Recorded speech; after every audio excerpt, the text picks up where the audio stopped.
हे guys hello welcome back to my channel village life with Megha आणि मी आहे मेघा पुन्हा एकदा तुमच्यासोबत। तर फ्रेंड्स, मुख्यमंत्री लाडकी बहीण योजनेबद्दल आपण बरेचसे व्हिडिओ आपले झालेले आहेत। बऱ्यापैकी मी सगळी माहिती दिलेली आहे। आता फक्त तुम्हाला ऑनलाईन फॉर्म कसा भरायचा आहे त्याच्याबद्दल थोडीशी माहिती सांगायची होती। तर ती आजच्या व्हिडिओमध्ये आपण बघणार आहोत। आणि त्यापूर्वी काही प्रश्न जे माझ्याकडे आलेले आहेत, बऱ्याच जणांना बरेच प्रश्न पडलेले आहेत, तर ते प्रश्न आधी आपण घेऊया की कुणाला काय काय शंका आहेत। तर त्या शंकांचं निरसन सुरुवातीला करते आणि मग ऑनलाईन फॉर्म कसा भरायचा आहे आपल्याला। अजून पर्यंत तरी कोणत्याही वेबसाईटची लिंक मिळालेली नाहीये किंवा वेबसाईट आलेली नाहीये ज्याच्यावर आपण हा फॉर्म भरू शकू। ज्या वेळेला येईल तर त्यावेळेला त्याचेही अपडेट्स मी तुम्हाला व्हिडिओच्या माध्यमातून देत जाईल। तर आता एक प्रश्न असा आहे की जॉईंट खातं वापरलं तर चालतोय काय, म्हणजे हा फॉर्म भरताना दोघांच्या मध्ये एक जे जॉईंट खातं आपण काढलेलं असतं तसं खातं चालतंय ते काय? तर तसं खातं अजिबात चालत नाहीये। आपलं स्वतःचं वैयक्तिक खातं असायला हवं आणि ते आधार कार्डला लिंक असायला हवं। ही सगळ्यात महत्वाची गोष्ट आहे की आधार लिंक बँकेचं खातं आपलं असायला हवं। लिंक नसेल तर करून घ्या, म्हणजे तुम्हाला पेमेंट तुमच्या खात्यावर येण्यामध्ये काहीही अडचण येणार नाही।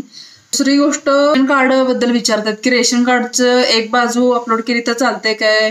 तर नाही चालत एक बाजू, दोन्ही बाजू आपल्याला एकाच पेजवर यायला पाहिजेत। जर तुम्हाला ते मर्ज करायला जमत नसेल तर तुम्ही काय करू शकता की त्याचं झेरॉक्स काढू शकता, दोन्ही पेज एका पेजवर घेऊन, आणि त्या झेरॉक्सचा मग तुम्ही फोटो अपलोड करू शकता। दुसरी एक गोष्ट, मला बरेच जण विचारतात की आमच्या जन्म दाखल्यामध्ये जन्माची तारीख वेगळी आहे आणि आधार कार्डवर जन्माची तारीख वेगळी आहे, तर असं अजिबात चालत नाहीये। तुम्हाला काय करावं लागेल, आधी आधार अपडेट करून घ्यावं लागेल, म्हणजे जन्माचा दाखला देऊन आधार कार्ड अपडेट करून घ्यावं लागेल आणि मग तुम्हाला ते डॉक्युमेंट्स तिथे अपलोड करता येतील। नाहीतर इकडे एक जन्मतारीख वेगळी तिकडे एक जन्मतारीख वेगळी, तर अशी डॉक्युमेंट्स आपल्याला अजिबात चालत नाहीयेत। आपल्याला म्हणजे ऍपवर अपलोड करायला चालत नाहीये। पुढची गोष्ट, उत्पन्नाचा दाखला काढायचा तर कुटुंब प्रमुखाचाच असायला पाहिजे। काही काही लोक म्हणतात की मग त्या लेडीजचा, जी महिला भरणार आहे तर त्या लेडीजचाच काढायचा आहे काय? तर तसं नाहीये। आपल्याला उत्पन्नाचा दाखला जर काढायचा झाला तर कुटुंब प्रमुखाचा काढायचा आहे आणि त्यामध्ये त्या महिलेचं नाव यायला हवं, तर असा उत्पन्नाचा दाखला आपल्याला काढायचा आहे। पिवळं रेशन कार्ड किंवा केशरी रेशन कार्ड आहे तर त्यांना आता उत्पन्नाचा दाखला काढायची सुद्धा काही गरज नाहीये। जर नसेल तर तुम्हाला ते काढावं लागेल। हमीपत्राची कॉपी जी आहे ती तुम्हाला घ्यावी लागेल, म्हणजे प्रिंट घ्यावं लागेल आणि त्याच्यावर तुम्हाला पेननी भरायचं आहे। जे काय लिखित भरायचं आहे ते पेननी तुम्हाला भरायचं आहे ते हमीपत्र, आणि मग त्या हमीपत्राचा फोटो तुम्हाला साईटवर ऍपवर आपल्याला काय करायचं आहे, अपलोड करायचं आहे। म्हणजे डिजिटल प्रिंट असलेलं किंवा डिजिटली सगळं तुम्ही प्रिंट करून तसं अपलोड नाही करायचंय। तर तुम्ही हमी देताय की जे ह्यामध्ये लिहिलेलं आहे ते बरोबर आहे, आणि हे सांगण्यासाठी तुम्हाला काय करायचं आहे, त्याची प्रिंट घेऊन त्याच्यावर पेननी भरून मग त्याचा फोटो अपलोड करायचा आहे। तो फॉर्म भरल्यानंतर पुढे जाऊन चेक होतो आणि चेक झाल्यानंतर मग तुमचा जो काही फॉर्म आहे तो ऍक्सेप्ट केला जातो आणि मग तुमची पुढची प्रक्रिया चालू होते। लाखो फॉर्म सध्या भरले जात आहेत, त्यामुळे काय होतं, सर्व्हर डाऊन होतो आणि फॉर्म सबमिट होत नाही। तर त्यासाठी तुम्हाला काय करायचं आहे, एकतरी सकाळी लवकर किंवा मग रात्री फॉर्म भरायचा आहे, जेणेकरून तुमचा फॉर्म भरायला काहीच अडचण येणार नाही। आता ह्यातमध्ये एक गोष्ट मला सांगावीशी वाटते की म्हणतायत बरेच जण असं पण विचारतायत की त्याच्यावर लाईव्ह फोटो घ्यायचा आहे, आपला पासपोर्ट साईजचा फोटो घेऊन तो फोटो अपलोड नाही करायचा आहे। तर तिथं आपल्याला काय करायचं आहे, लाईव्ह फोटो घ्यावा लागणार आहे। फॉर्म जो काय आहे तो ऑनलाईन आपण स्वतःच्या मोबाईलवरून सुद्धा भरू शकतो। त्यासाठी फक्त तुम्हाला नारी शक्ती दूत म्हणून जे काही ऍप आहे ते प्ले स्टोअरवरून तुम्हाला डाउनलोड करून घ्यावं लागेल आणि मग त्याच्यावर तुम्हाला भरावं लागेल। बऱ्यापैकी प्रश्न सगळे जे काय आहेत ते मी आता क्लिअर केलेले आहेत।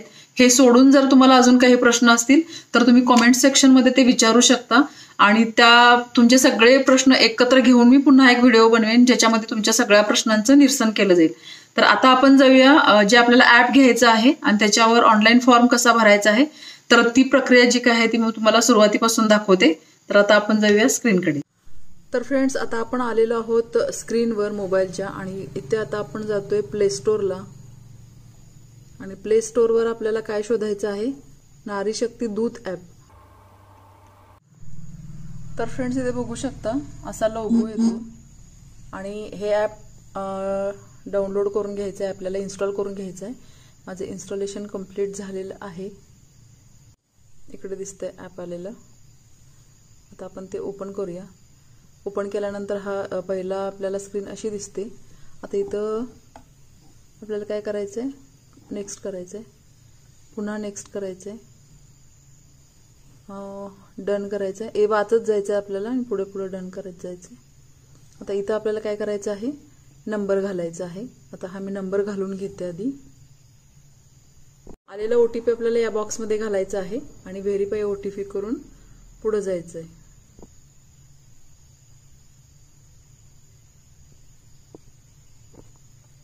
OTP व्हेरीफाय केल्यानंतर आपल्याला असा एक पॉपअप येतो की ते सांगते की तुमचे प्रोफाईल अपूर्ण आहे, कृपया प्रथम तुमचे प्रोफाईल अपडेट करून घ्या. त्याच्यानंतर आपल्याला इथं क्लिक करायचं आहे आणि इकडे आपली माहिती घालून घ्यायची आहे. काय काय माहिती घालायची आहे, पूर्ण नाव घालायचं आहे, ईमेल ID घालायचे आहे, जिल्हा घालून घेतला.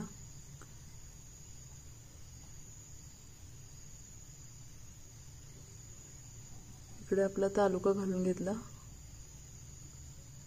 मग विचारते तुम्हाला की नारी शक्तीचा कोणता प्रकार आहे. याच्यामध्ये सामान्य महिला, समूह संसाधन व्यक्ती म्हणजे CRPचा पण एक ऑप्शन आलेला आहे.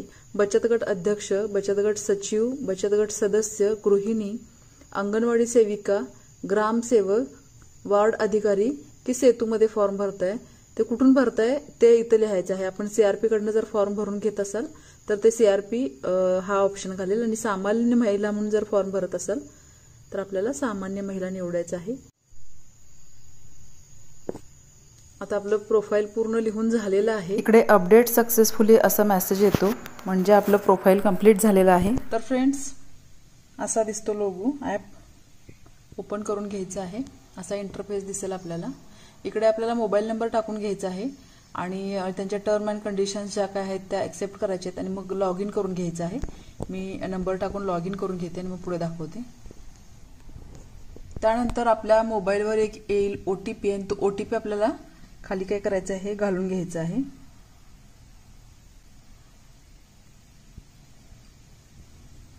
इकडे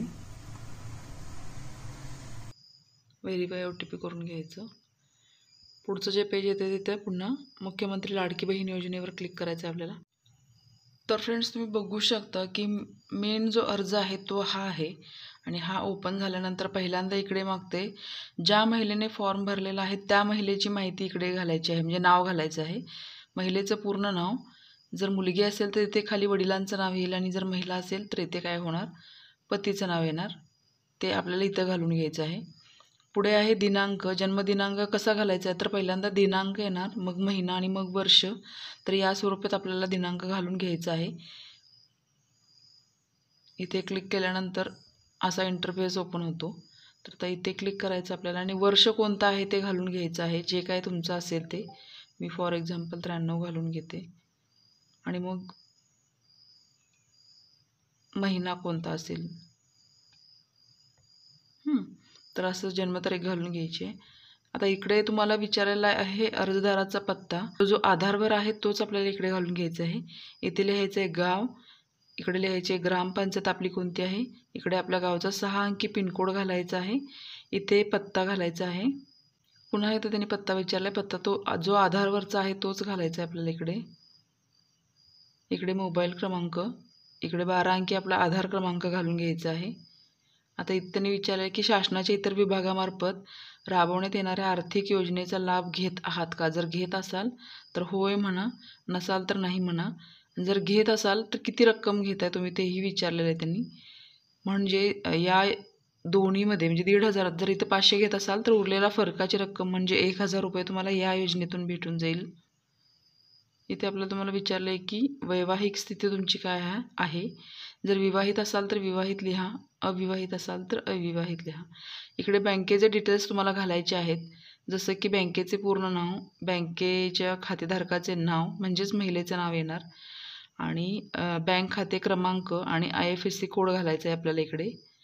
इकडे काय म्हणतो जॉईंट खातं घालायचं नाही, आपल्याला वैयक्तिक खातंच द्यायचं आहे. ते आहे ते आधारला लिंक आहे का विचारतात, ते असेल तर होय म्हणा आणि जर नसली तर ती करून घ्या. आता खाली ह्यांनी सांगितलेलं आहे आपल्याला इतके सारे डॉक्युमेंट्स इकडे अपलोड करायचे आहेत. एक आधार कार्ड, जन्म प्रमाणपत्र, उत्पन्न प्रमाणपत्राच्या जागेला आपल्याला रेशन कार्ड घालायचं आहे आणि अर्जदाराचे हमीपत्र. हमीपत्र जे आहे ते प्रिंटेड हमीपत्र घ्यायचं आहे, त्यातमध्ये आपण पेननी भरायचं आहे आणि त्याचा फोटो इकडे अपलोड करायचा आपल्याला.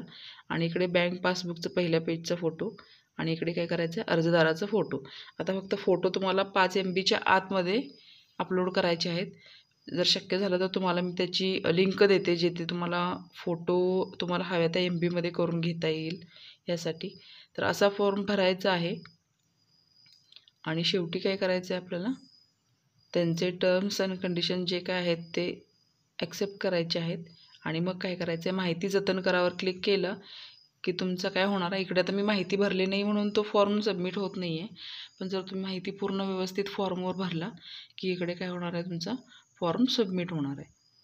तर इतकंच करायचं आहे, फॉर्म काही अवघड नाही आहे. तुम्ही प्रत्येक महिला आपापल्या घरातून हे करू शकते. तर फ्रेंड्स, मला वाटतं की आतापर्यंत सांगितलेली सर्व माहिती तुम्हाला व्यवस्थित समजली असेल.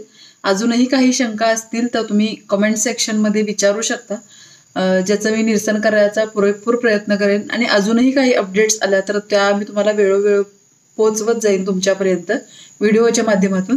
त्यासाठी तुम्हाला चॅनलला सबस्क्राईब करावं लागेल, सोबत घंटीचं ऑल हे बटन प्रेस करावं लागेल, म्हणजे इथून पुढे मी जेव्हा जेव्हा व्हिडिओ अपलोड करत जाईन तेव्हा तुम्हाला येईल नोटिफिकेशन आणि तुम्ही बघू शकाल माझे व्हिडिओ सगळ्यात आधी. तर चला फ्रेंड्स, पुन्हा भेटू लवकरच. तोपर्यंत नमस्कार.